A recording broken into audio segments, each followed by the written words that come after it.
Je m'appelle Benjamin Renner, je suis animateur, réalisateur de films d'animation et auteur de bande dessinée également.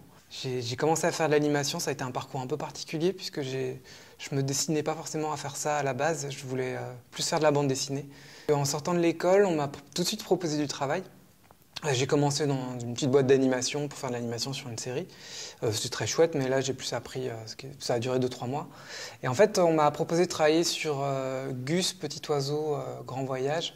Et j'ai commencé à faire toute la direction artistique du projet, mais que j'ai mis de côté par la suite parce que je sentais que le projet était trop grand pour moi. Et aussi surtout parce qu'en parallèle, il y a Didier Brunner qui m'avait contacté pour travailler sur le film Ernest et Célestine. Il m'a proposé en fait d'être animateur sur le projet. Et en fait, comme il devait avancer mais qu'il n'avait toujours pas de réal, finalement on a constitué ensemble l'équipe artistique. Et puis moi je restais toujours là, je rencontrais Daniel Pénac, je rencontrais un peu tout le monde. Et petit à petit, c'est un peu comme ça que je suis passé réalisateur du film. En fait, presque par défaut, quoi. C'est parce que le producteur ne trouvait pas de réalisateur et il voyait qu'il y avait quelqu'un qui faisait ce travail un peu parce qu'il n'y avait personne d'autre pour le faire. C'était un gros budget et je me disais, il y avait un scénario qui était super, il y avait un graphisme qui était magnifique. Il y a une seule personne qui pouvait se planter, c'était le réalisateur. Et je me disais, bon voilà, il y a 10 millions d'euros à foutre par la fenêtre si je me plante. Donc voilà, j'ai essayé de baisser un petit peu la pression et surtout je me suis entouré d'une équipe artistique qui finalement a complété toutes mes lacunes et qui a joué le rôle de réalisateur avec moi en fait. C'est-à-dire qu'on a vraiment créé une sorte d'équipe artistique tous ensemble et on a réalisé le film ensemble, quoi. Parce qu'il m'a demandé moi à réaliser le film, mais moi comme je disais c'était ma première expérience et je me disais tout seul je ne vais jamais y arriver et c'est pour ça que j'ai demandé à co-réaliser le film avec quelqu'un. Et là il m'a dit écoute voilà, Vincent Patard, Stéphane Ollier, il nous a présenté, c'est comme ça qu'on a créé notre petit trio.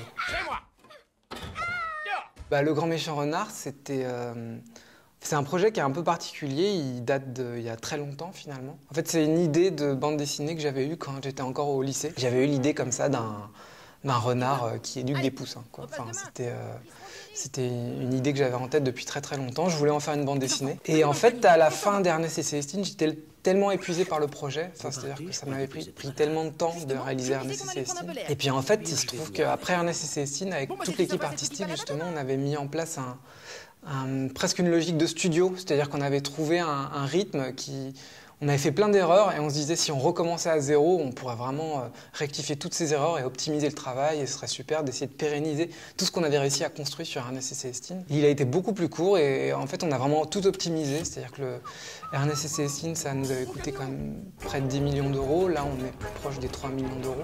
Donc on était sur un budget qui était au tiers. Alors évidemment ça se voit quand on voit le film.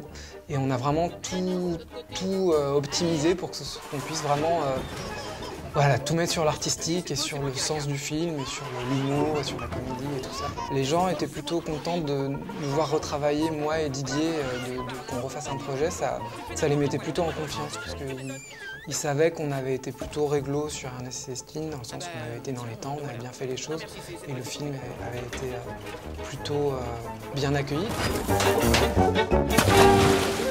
En fait, j'ai commencé, je voulais, à la base, quand j'étais petit, je voulais être écrivain. Enfin, je voulais raconter des histoires, quoi. C'était vraiment mon objectif premier. Et en fait, j'ai compris par la suite, petit à petit, en faisant mes études et en faisant ma première bande dessinée, en travaillant sur le film, que le dessin est vraiment à part entière une forme d'écriture, en fait, et une forme de langage. On a chacun sa manière de se créer une histoire. Ça peut être même à l'oral, en fait. C'est-à-dire, il y en a qui peuvent mieux le faire à l'oral qu'à l'écrit. Il y en a qui peuvent le faire encore avec une autre méthode. Et qu'il ne faut pas négliger, voilà, faut pas se dire il y a une meilleure méthode qu'une autre. Il faut juste trouver sa propre méthode pour raconter une histoire et ensuite l'utiliser pour faire ses propres projets, quoi.